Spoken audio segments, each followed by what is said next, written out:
예, 요즘 독감이 자꾸 이게 끊어지지가 않은 것 같아요. 아프신 분들 많은데 여러분 몸 관리 잘 하셔서 감기 걸리지 마시기 바랍니다. 우리 하나님 말씀 보겠습니다. 창세기 21장 1절에서 7절까지 말씀이에요. 제가 한 절 읽고 여러분 한 절 읽고 교독하겠습니다. 창세기 21장 1절에서 7절. 준비되셨죠? 제가 먼저 읽겠습니다. 여호와께서 말씀하신 대로 사라를 돌보셨고 여호와께서 말씀하신 대로 사라에게 행하셨으므로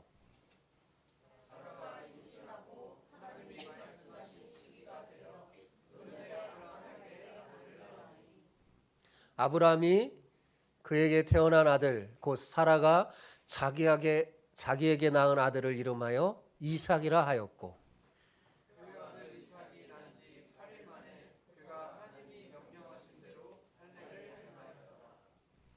아브라함이 그의 아들 이삭이 그에게 태어날 때 100세라.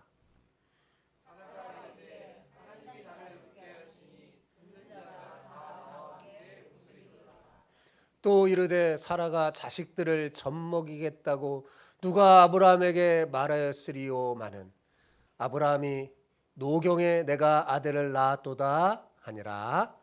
아멘. 아멘. 오늘은 의심의 웃음을 기쁨의 웃음으로 라는 제목으로 은혜를 나누고자 합니다. 오늘은 설교를 시작하면서 수수께끼를 하나 내겠습니다. 자, 우리 어린 친구들도 잘 들어보고 한번 맞춰보세요. 마음속으로 정답을 한번 맞춰보세요. 나는 누구일까요? 내게는 뭐라고요? 사랑이 아닙니다. 내게는 세상을 바꾸는 아주 특별한 힘이 있습니다. 내가 터져나오는 순간 그곳의 공기가 순식간에 바뀌고 나를 마주한 사람은 마법처럼 마음의 빗장을 풉니다. 나는 전염성이 매우 강해서 나를 가진 사람 곁에 머물기만 해도 덩달아 행복해집니다. 나는 홀로 있을 때도 찾아오지만 여럿이 함께 있을 때 그 빛이 더 찬란해집니다. 아무리 차갑고 강한 사람도 내 앞에서는 무장해제되며 부드러워지며 아무리 낙심하고 약해진 사람도 나와 함께하면 다시 일어설 용기를 얻습니다. 나는 사람과 사람 사이를 잇는 가장 아름다운 다리이며 아무리 많이 가져도 대가를 요구하지 않는 하늘의 공짜 선물입니다. 오직 사람에게만 허락된 이 신비로운 능력, 나는 누구일까요? 누굴까요? 네, 맞습니다. 정답은 웃음입니다. 제목에 다 써졌잖아요. 웃음. 여러분, 천진난만한 아이들은 하루에 무려 400번 넘게 웃는다고 하죠. 눈만 마주쳐도 까르르. 네. 낙엽이 굴러가도 까르르 하면서 웃어요. 사실 우리도 그런 시절이 있었잖아요. 그죠? 여러분도 있었죠. 어린아이들 진짜 눈만 마주쳐도 까꿍만 해도 웃어요. 그런데 어때요? 점점 웃음이 사라지죠. 인생의 무게를 짊어지기 시작하면서 우리 얼굴에서 웃음기가 서서히 메마라져 갑니다. 성인이 된 지금 여러분 하루에 몇 번이나 웃고 계십니까? 예. 안 쉬어봤죠? 예. 왜 이러세요? 그 대단한 거죠. 예. 조사에 따르면 성인들, 이거 평균이에요. 어떤 사람은 매일 웃는 거죠. 하루에 고작 10번에서 15번 남짓 웃는데요. 아이들은 몇 번 웃는다고 그랬어요? 400번. 예. 왜 이렇게 된 걸까요? 사는 게 그만큼 힘들고 고달프기 때문이겠죠. 내 뜻대로 되지 않는 냉혹한 현실, 꽉 막힌 앞날, 그리고 반복되는 실패의 기억들이 우리의 영혼의 웃음을 빼앗아 갑니다. 하지만 여러분, 웃음은 단순한 표정이 아니에요. 자, 하나님이 우리 몸에 심어준 천연 치료제 같아요. 하늘의 공짜 선물이라고 그랬잖아요. 웃음은 스트레스, 불면증, 우울증의 늪에서 우리를 건져 올리는 신비한 힘이 있습니다. 그래서 최근에는 무슨 치료사도 있어요? 웃음 치료사. 효과가 있는 거예요. 과학적으로. 미국의 윌리엄 프라이 박사는 단 1분만 마음껏 웃어도 10분 동안 조깅이나 자전거를 탄 것 같은 놀라운 변화가 우리 몸에서 일어난다고 합니다. 잘 웃어도 건강에 좋은 것 같아요. 설교 들으면서 많이 웃기 바랍니다. 예, 한 번 크게 웃을 때 여러분, 진짜 한 번 크게 웃을 때 우리 몸의 근육이 230개가 동시에 움직인대요. 몸의 근육이 웃을 때. 예, 그러면서 우리의 생명의 활기를 불어넣죠. 예, 그래서 웃으면 복이 온다고 한 것 같아요. 오늘 이 시간 굳어버린 여러분의 마음과 영혼이 하나님 은혜 안에서 다시 활짝 퍼지고, 예, 멋있는 웃음을 웃는 여러분 되시기를 축복합니다. 네, 오늘 본문에는 사실 웃음의 두 가지 얼굴이 나와요. 25년 전 하나님은 아브라함에게 자식을 주겠다고 약속했어요. 그것도 그의 자식을 통한 후손이 하늘의 별과 같이 바다의 모래와 같이 많이 주신다고 약속하셨어요. 그런데 그 약속의 시간은 더디어만 갔고 자식이 뭐 많이 주신다고 그랬는데 날 생각이 안 나죠. 그리고 어느덧 아브라함은 몇 세가 됐어요? 100세. 사라는 90세가 되었습니다.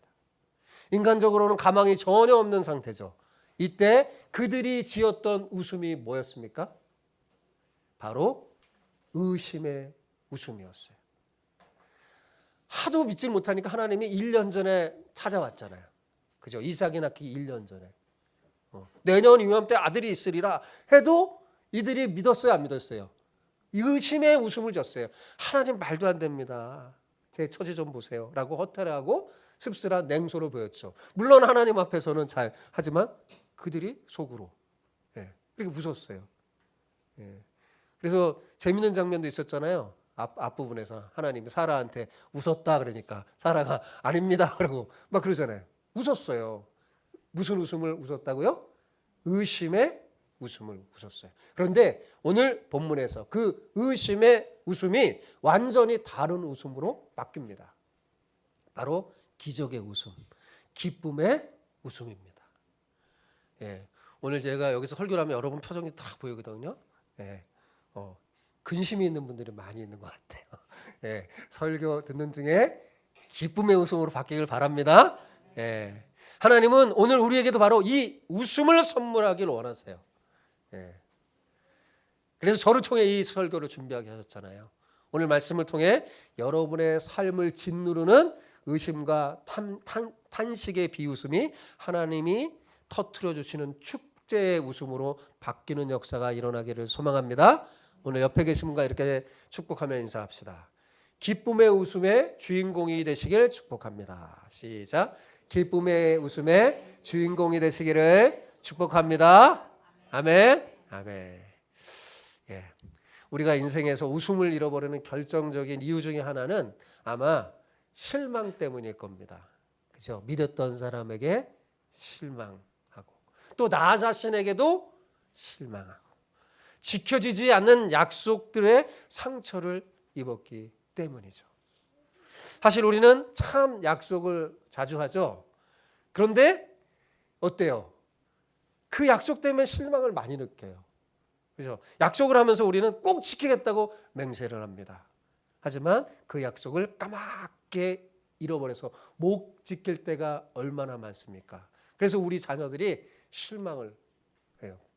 부모의 약속을 꼭 믿었는데 뭐 어쩔 때 지키지 못해서 실망하잖아요. 또 잊어버리질 않았어요. 그런데도 못 지킬 때가 있어요. 언제 그럴까요? 내가 능력이 없어서. 내가 능력이 없어서 못 지킬 때도 있습니다. 이것이 뭐예요? 인간의 한계잖아요. 그런데 여러분, 우리가 믿는 하나님은 다릅니다. 예, 하나님은 반드시 어떤 분이에요? 약속을 지키시는 분이십니다. 성경을 읽으면 하나님에 대한 여러 가지 내용이 나오지만 그 중에 하나가 뭐냐면 약속을 지키시는 분이에요. 신실하신 분이에요. 민수기 23장 19절은 이렇게 선포합니다. 하나님은 사람이 아니시니 거짓말을 하지 않으시고 인생이 아니시니 후회가 없으시도다. 어찌 그 말씀하신 바를 행하지 않으시며 하신 말씀을 실행하지 않으시랴. 예, 신실하신 하나님은 꼭 약속을 지키시고 말씀을 실행하십니다. 이 신실하신 하나님과 맺은 그 약속은 그래서 우리에게 희망이 되고 소망이 되는 거죠. 그 약속을 특별히 뭐라고 성경은 부르냐? 언약이라고 부릅니다. 그래서 언약에 대한 이야기 많이 했죠. 하나님의 약속을 뭐라고 부른다고요? 언약이라고 불러요. 하나님은 아브라함의 생애 내내 수차게 이 약속을 했어요. 그래서 창세기 보면 자꾸 언약을 하죠. 예. 약속하며 하나님은 약속할 때 말로만 안 하고 언약식도 해요. 그죠? 예식을 차려서 언약식 내가 반드시 지킨다. 예. 아브라함과 숱하게 약속했어요. 언약을 했어요. 아브라함의 형편이 나빠질 때도 그가 실수하고 넘어질 때도 하나님의 언약은 절대로 취소되지 않습니다. 심지어 아브라함 때문에 취소될 위기가 쌓였어도 하나님 어떻게 해요? 발벗고 나서서 뒷수습하셔서 그 약속이 취소되지 않게 하셨죠. 우리 지난 시간에도 그랬잖아요. 아브라함이 사실은 그 약속을 망가뜨릴 뻔했잖아요. 하나님은 절대로 망가지지 않도록 이러십니다. 오늘 본문은 바로 그 오랜 기다림 끝에 하나님의 언약이 현실이 되는 놀라운 현장을 우리에게 보여줍니다. 의심의 웃음이 기쁨의 웃음으로 바뀌는 하나님의 역전 드라마가 시작되는 것이 창세기 21장입니다. 자, 1절 2절 같이 볼까요? 자, 1절 2절 같이 읽읍시다. 여호와께서 말씀하신 대로 사라를 돌보셨고 여호와께서 말씀하신 대로 사라에게 행하셨으므로. 여기서 제가 말씀하신 대로 말씀을 쳤죠. 이건 좀 뒤에 설명해 드릴게요. 그 전에 우리가 생각해야 할 단어가 하나 있는데 그게 뭐냐? 돌보셨고라는 단어예요. 자, 여기서 돌보셨다는 단어가 히브리어로 파카드라는 단어인데 이것은 단순히 지켜보면서 우리가 생각하는 돌보다 그 정도의 단어가 아니에요. 권능을 가지고 개입하고 간섭하다는 강력한 의미가 담긴 단어입니다. 이 단어는 하나님이 직접 군대를 가지고 우리의 삶에 직접 개입해 오는 거죠. 마치 왕이 직접 방문할 때 쓰는 아주 강력한 단어거든요. 예를 들어서 어떤 지방에 문제가 생겼어요. 도저히 해결할 수 없는 문제. 왕이 행차하며 다스려 그 지방을 직접 방문하고 개입하면 어떻게 됩니까? 문제가 해결되겠죠. 대통령이 어떤 지방에 너무 힘들고 어려운 문제 직접 가면 어떻게 돼요? 직접 가서 대통령이 간섭하면 어떻게 돼요? 대답을 안 해주셔. 어떻게 돼요? 해결되죠. 그 단어란 말이에요. 제 말은 여기에 돌보셨다라는 파카드라는 단어가 바로 그 강력한 단어입니다. 여러분, 우리 인생의 본질적인 변화는 내 수고와 결단으로 오는 게 아닙니다. 오직 하나님의 거룩한 간섭이 시작될 때 변화가 일어납니다. 하나님이 돌보실 때, 하나님이 간섭하실 때 변화가 일어날 줄 믿습니다. 여러분, 사라를 보세요. 훌륭한 남편과 넉넉한 재산이 있었지만 그녀 가슴 한 구석에는 불임이라는 시커먼 구멍이 있었어요. 처음에 아브람과 사라가 11장의 족보로 등장할 때 벌써 거기에 언급해 놓고 있어요. 이 두 부부는 사이도 좋고 형편도 좋고 잘 살았는데 치명적인 아픔이 있었어요. 그게 뭐예요? 불임. 고대 사회의 불임은 씻을 수 없는 수치이자 뼈아픈 불행이었어요. 인간의 그 어떤 노력으로도 메꿀 수 없었던 그 절망의 자리를 하나님이 그들을 찾아오셔서 75세 때 말하죠. 떠나라. 그러면서 약속하시죠. 자식을 주겠다고. 그것도 뭐예요? 엄청나게 많은 자손을 주겠다. 불임으로 고통을 받은 그 여인에게 말씀하셨어요. 그 하나님이 모든 가능성이 끊긴 90세 노년의 삶에 이 사라, 특히 사라가 90세가 되던 그 노년의 삶에 찾아오자 어떻게 됐어요? 닫혔던 태문이 열리고 비웃음이 찬송으로 바뀌는 기적이 일어난 거죠. 오늘 그것이 기적이 일어난 현장을 우리가 살펴보는 겁니다. 자, 제가 아까 1, 2절 읽을 때 하나님이 말씀하신 대로라는 표현을 빨간 글로 이렇게 했잖아요. 왜 이게 반복되고 이렇게 말할까요? 하나님이 말씀하신 대로 하셨다고 그렇게 반복하며 표현할까요? 왜냐하면 이삭이 태어난 것은 아브라함과 사라의 노력이 아니라 오직 하나님의 말씀대로 이루어진 결과라는 것을 확실하게 보여주기 위한 거죠. 이삭은 그러니까 여러분 육신으로 낳은 자식이 아니라 말씀으로 나온 약속의 증거인 셈입니다. 약속의 아들이에요. 그런데 우리는 어떻습니까? 여러분 우리의 삶을 가만히 보면 얼마나 자주 말씀이 아닌 나의 경험, 나의 감정, 내 형편에 따라 내 인생의 중요한 결정을 내리고 있나요? 이 경험상 이것은 아닌 것 같아. 내 기분이 너무 나빠. 바닥이야. 상황이 절망적이야. 하면서 말씀보다 내 상태를 더 크게 여기면서 살진 않았나요? 기억하십시오. 인생의 진짜 웃음은 내 감정이 풀릴 때가 아니라 내 시선을 하나님의 말씀에 고정할 때 시작되는 줄 믿습니다. 그때 진짜 웃음을 웃을 수 있는 거예요. 하나님께서 말씀하신 대로 행했다는 말은 하나님의 시간표가 정확하게 작동하고 있었다는 뜻이기도 합니다. 하나님은 결코 즉흥적으로 일하시지 않으세요. 우리의 시계가 아니라 하나님의 완벽한 시계에 맞춰서 역사하십니다. 우리의 시계가 아니에요. 누구의 시계요? 하나님의 시계에 맞춰서 역사하시는 거예요. 그래서 때때로 그 약속이 이루어지기까지는 인내라는 터널을 통과할 때가 많아요. 우리 눈에는 더디고 멈춘 것처럼 보여도 잊지 마십시오. 하나님은 우리를 절대로 빈손으로 돌려보내지 않으십니다. 가장 적절할 때 가장 좋은 곳으로 채워주시는 분입니다. 우리의 기다림은 버려진 시간이 아니라 가장 좋은 것을 받기 위해 준비되는 시간이에요. 그래서 성경에 자주 나오는 단어 중에 하나가 뭐냐면 때가 참해요. 그걸 카이로스라고 하거든요. 하나님의 때. 하나님의 때 역사하시는 거예요. 자, 시편 40편 1절 2절을 보면 성경이 말하는 기다림의 정수를 보여줘요. 이거를 다윗이 체험했거든요. 자, 시편 40편 1절 2절 한번 읽어볼까요? 다윗의 고백을 같이 읽어봅시다. 시작. 내가 여호와를 기다리고 어떻게 해요? 기다리고 기다렸더니. 그 다음 읽어봅시다. 귀를 기울이사 나의 부르짖음을 들으셨도다.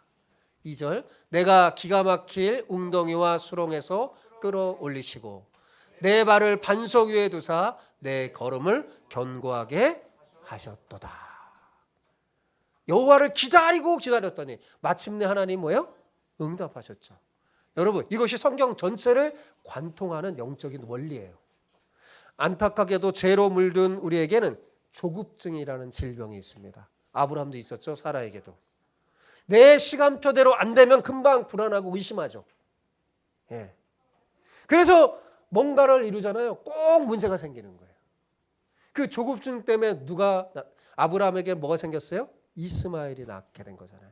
그것 때문에 아브라함의 인생이 얼마나 불행해지고 지금 이스라엘 역사 나라 전체가 그것 때문에 지금까지도 불행을 겪고 있잖아요. 그래서 우리에게는 인내 훈련이 필요합니다. 하나님의 약속은 결코 더딘 게 아닙니다. 자, 기억하세요. 정확한 거예요. 하나님의 약속은 뭐라고요? 정확한 거예요. 다만 우리 마음이 조급해서 지체된다고 오해할 뿐입니다. 25년을 기다려 이삭을 품었던 아브라함의 하나님은 지금도 살아계십니다. 그 하나님이 오늘 우리의 삶에도 동일하게 간섭하고 계신다는 사실을 믿으시기 바랍니다. 하나님이 여러분을 돌보기만 하면, 하나님의 간섭이 시작하면 마침내 변화가 일어나고 여러분의 의심의 웃음이 기쁨의 웃음으로 바뀔 줄 믿습니다. 아브라함이 처음 약속을 받을 때가 몇 세였대요? 75세였어요. 100세에 이삭을 얻었으니까 꼬박 몇 년 걸린 거예요? 25년은 걸리고 25년을 기다린 셈이죠. 하나님은 왜 25년이나 미루셨을까요? 그것은 하나님 때문이 아니라 누구 때문일까요? 아브라함 때문이에요. 사실 아브라함이 기다린 게 아니라 누가 기다린 걸까요? 하나님이 기다리신 거예요. 가장 적절할 때 가장 좋은 것을 주시고 믿음을 주시려고.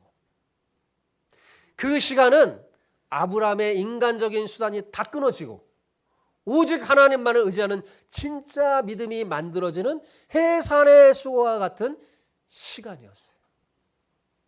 하나님의 타이밍은 1초조차 오차가 없습니다. 아브라함의 머리카락이 하얗게 세워지는 동안 하나님의 시계는 단 1초도 멈추지 않았어요.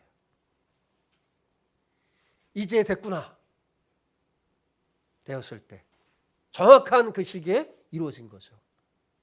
제가 지난 시간에 그랬잖아요. 아브라함이 뭐예요? 오담노트를 통해서 지난 시간은 결정적인 계기가 됐다고 그랬죠. 확 계속 오담노트를 이제 안 쓰는 거죠. 그 때가 참에 하나님이 역사하셨어요. 여러분, 우리가 꿈꾸는 약속과 눈앞의 팍팍한 현실 사이에 갈등하는 이유는요, 바로 이 속도의 차이 때문입니다. 많은 성도가 하나님의 때를 기다리지 못해서 인간적인 방법으로 서두르다가 실수를 하곤 합니다. 하지만 참을 줄 모르는 인생에는 진짜 웃음이 없습니다. 참고 기다리는 긴 세월 동안 왜 한숨과 눈물이 없었겠어요?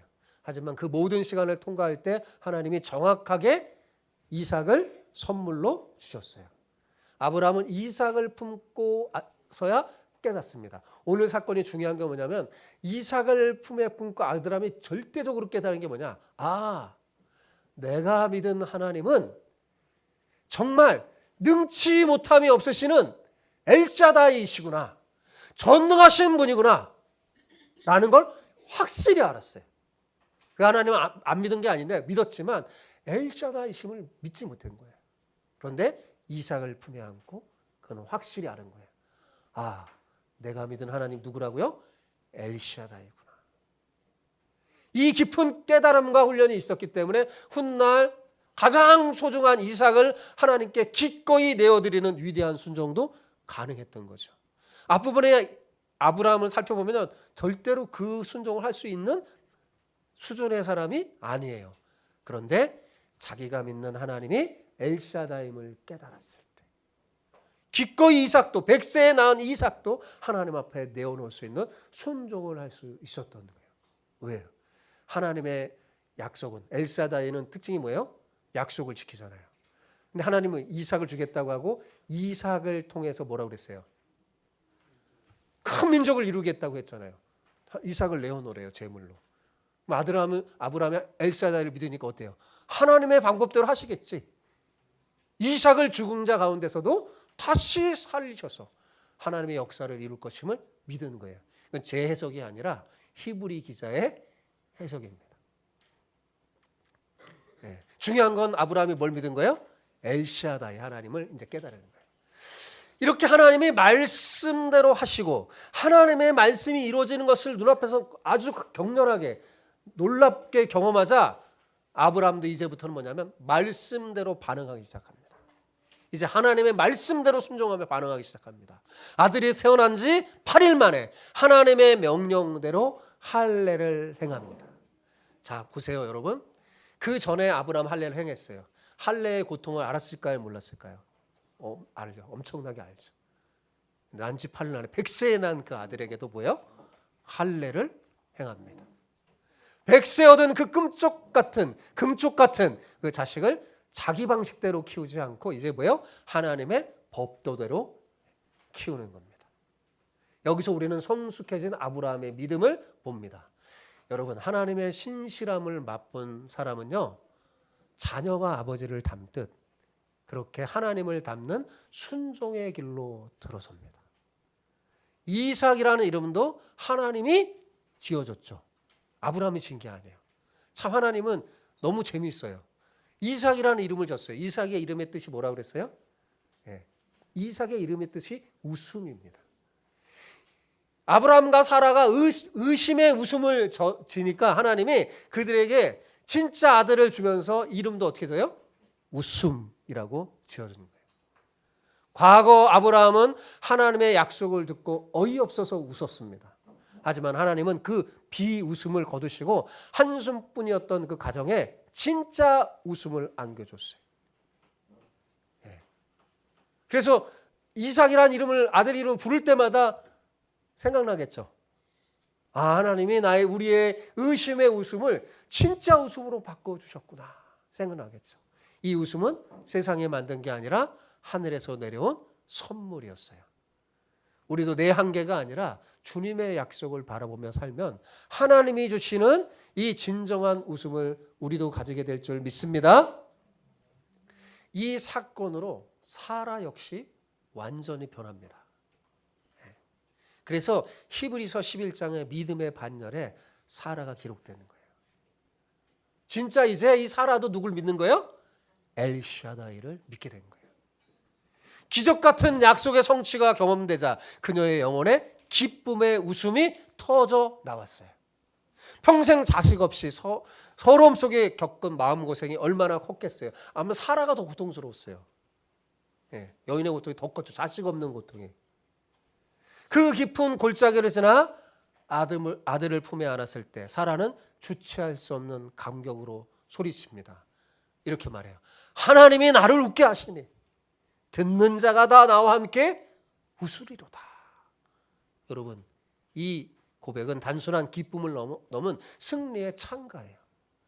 불가능하고 파다고 비웃던 자신의 입술, 하나님의 약속을 의심의 비웃음을 지었잖아요.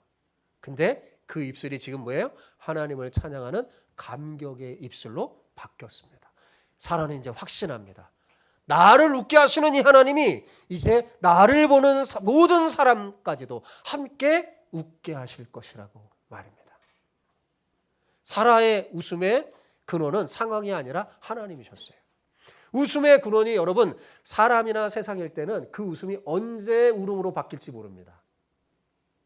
하지만 그 근원을 하나님께 두면 그 우리의 웃음은 세상이 알 수 없는, 세상을 이기는 영원한 기쁨이 됩니다. 또한 나만 웃는 게 아니라 남들도 웃게 만드는 거룩한 전염성이 있어요.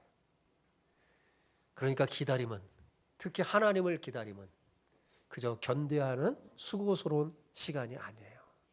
인내의 시간이 길면 길수록 우리가 얻는 기쁨의 넓이와 깊이는 더 커집니다.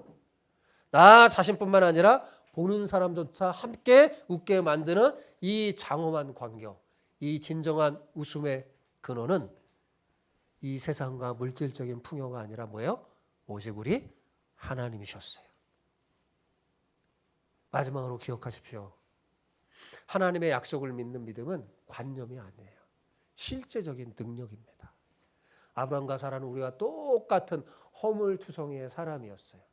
그들이 특별해서, 그들이 믿음이 대단해서 그렇게 쓰임받은 게 아닙니다.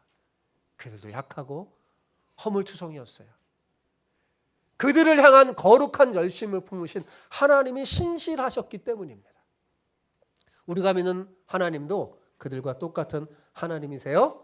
그러므로 우리가 이 하나님의 약속을 정직하게 믿기만 한다면 그 믿음의 통로를 타고 하나님의 능력이 여러분의 삶에 공급될 줄 믿습니다. 내 실력이 아니라 하나님의 실력이 내 인생을 이끌어가는 거예요. 여기에 은혜의 역설이 있습니다. 아브라함은 그저 수치를 면할 정도로 작은 복을 하나님이 이삭을 준다고 했을 때 뭐라고 했냐면 아브라함이 이스마엘이나 잘 됐으면 좋겠습니다 그랬어요. 그러니까 이스라엘로 만족하려고 했어요. 하지만 하나님은 이삭을 통해 온 세상이 하나님 나라가 이루어지게 하는 거대한 계획을 이루셨죠. 그리고 진짜 아브라함이 기쁨의 웃음을 웃게 하셨어요. 여러분, 여러분의 인생을 나 하나 잘 사는 문제로 가두지 마시기 바랍니다. 우리가 약속을 붙잡고 살아갈 때 나를 통해 수많은 사람이 복을 받는 복의 근원의 역사가 시작될 거예요. 여러분 기억하세요. 아브라함에게 주었던 복의 통로의 사명은 우리 모두의 사명임을 잊지 마시기 바랍니다. 이제 말씀을 맺겠습니다. 오늘 우리는 아브라함과 사라의 인생에 찾아온 눈부신 반전을 보았어요. 노년에 90세의 노년에 얻어서 그 입술이 터져 나온 하나님이 나를 웃게 하시니라는 이 사라의 고백은 우리 이 시대, 절망의 시대를 사는 우리 모두에게 주는 하나님의 약속이에요. 이 세상을 살다 보면 정말 사라처럼 안 되겠구나, 이제 다 끝났지, 내가 나이 90인데, 절망 같은 그런 상황을 생각하고 살 수도 있어요. 그때 기억하세요. 하나님이 나를 웃게 하시네. 하나님이 저와 여러분을 웃게 하실 줄 믿습니다. 그런데 여러분, 어떻게 하나님이 죄인들인 우리에게 웃게 하실까요? 죄인들이 어떻게 이런 웃음이 가능할까요? 그것은 이 모든 기쁨의 뿌리는 바로 우리 주 예수 그리스도에게 있습니다. 그분이 가능하게 하신 거예요. 성경 전체에서 가장 절박하게 울부짖었던 분이 누굽니까? 우리 예수님이에요. 우리 예수님은 인생이 되셔서 우리의 인생의 질고를 다 지시고 고통을 지셔서요, 우리의 고통을 아시는 분이에요. 우리의 슬픔을 아시는 분이세요. 그분이 십자가 위에서 우리가 평생 흘려야 할 눈물과 탄식을 대신 짊어지고 이렇게 말했습니다. 엘리 엘리 라마 사막다니, 나의 하나님 어찌하여 나를 버리셨나이까. 절망을 깊이 체험하셨어요. 주님이 그 십자가에서 그 처절한 외로움의 눈물을 쏟으셨기 때문에 오늘 우리가 하나님 앞에서 기쁨의 웃음을 웃을 수 있게 됐어요. 킹 오브 킹스에 보면 예수님이 탁 죽을 때 너무 절망적이죠. 그때 예수님 어때요? 그 슬픔을 지고 죽으셨다가 다시 부활하시고 우리를 그 슬픔의 강에서 건져주시잖아요. 그죠? 주님의 죽음이 우리의 생명이 되었고 그분의 눈물이 우리의 영원한 웃음이 됐습니다. 이것이 바로 우리가 누리는 이삭의 참된 실체예요. 이삭은 예수님의 예표입니다. 이삭은 약속의 아들이었잖아요. 우리 예수님도 뭐예요? 약속의 아들이죠. 지금 여러분 삶에서 웃음을 앗아가는 문제가 무엇입니까? 자녀입니까? 건강 때문입니까? 아니면 막막한 미래 때문입니까? 저도 한때 자녀 때문에 너무 괴롭고 슬프고 도대체 안 돼서 하나님 앞에 그랬어요. 하나님, 아무래도 안 됩니다. 도대체 자식 제 힘으로는 변화시킬 수가 없어요. 절망뿐입니다. 어떻게 됩니까? 하나님이 해주셔야죠. 하나님밖에 없습니다. 막 울부짖을 때가 있었거든요. 근데 아까 제가 했죠. 여호와께서 말씀하신 대로 사라를 돌보셨고 정말 제 기도를 들으시고 하나님이 정말 제 자녀 아들을 만지시더라고요. 그러니까 제가 그렇게 할 때는 진짜 안 되던데 하나님이 파카드 개입하셔서 그 인생에 만져주시니까요 놀랍게 변하더라고요. 그리고 정말 하나님이 저를 웃게 하시더라고요. 저는 이걸 경험했어요. 저도 막 이 가능할까 도저히 안 된다고 생각하고 막 더군다나 목사이기 때문에 더 힘들었어요. 근데 하나님이 역사하시니까 정말 가능하다고요. 여러분, 하나님 오늘 우리에게 말씀하십니다. 내가 말한 대로 너를 돌보겠다. 내가 정한 때에 반드시 너를 웃게 하겠다. 여러분, 올 한 해를 마무리하면서 이 말씀을 꼭 믿음으로 붙잡길 바랍니다. 그리고 여러분 삶 속에 슬픔의 파도가 밀려와도 내 인생의 시계가 멈춘 것 같아도 하나님이 나를 결코 웃게 할 거다. 결국은 웃게 할 것이다. 하나님이 파카드 말씀하신 대로 돌보시고 개입하셔서 나를 웃게 할 것이다 라고 선포하세요. 믿음으로 믿고 선포하는 여러분 되기 바랍니다. 사랑하는 성도 여러분, 아브라함의 하나님은 아브라함만의 하나님이 아니라 바로 여러분의 하나님이요 우리의 하나님인 줄 믿습니다. 90세에 사라를 웃게 하신 그 하나님이 오늘 절망의 수렁에 있는 여러분의 입술에 이삭의 웃음을 가득 채워주실 것이라고 저는 믿습니다. 그래서 오늘 여러분은 모든 사람이 과연 당신이 믿는 하나님 진짜군요 라고 말하며 함께 기뻐하며 역사가 일어나는 그 놀라운 간증이 우리 교회 가운데 일어나기를 소망해요. 여러분 인생의 마지막 장에 하나님이 나를 웃게 하셨습니다. 그래서 나도 웃고 세상도 웃습니다 라고 영광스러운 고백을 하는 여러분이 되시기를 주님의 이름으로 축복합니다. 아멘.